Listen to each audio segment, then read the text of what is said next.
અસામાજિક તત્વોની સામે ગુજરાત રાજ્યના ડીજીપી શ્રી વિકાસ સહાય 100 કલાકની અંદર તેમના લિસ્ટ તૈયાર કરીને તેમના વિરુદ્ધમાં કડકમાં કડક કાર્યવાહી કરવા આદેશ આપી દીધા છે।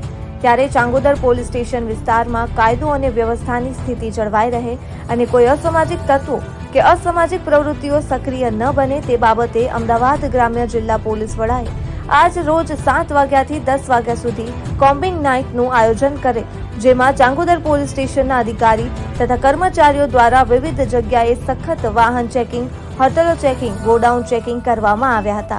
તેમજ કાયદાના ભંગ કરતા ઇસમો વિરુદ્ધ કાયદેસરની કાર્યવાહી પણ કરવામાં આવે। તેમજ ચાંગોદર પોલીસ સ્ટેશન દ્વારા જાહેર જનતાને અપીલ કરવામાં આવી રહી છે કે આપના આજુબાજુના વિસ્તારમાં કોઈ પણ જગ્યાએ કોઈ પણ અસામાજિક તત્વો દ્વારા ખોટી રીતે હેરાન પરેશાન કરવામાં આવતા હોય તો તાત્કાલિક પોલીસને જાણ કરવી।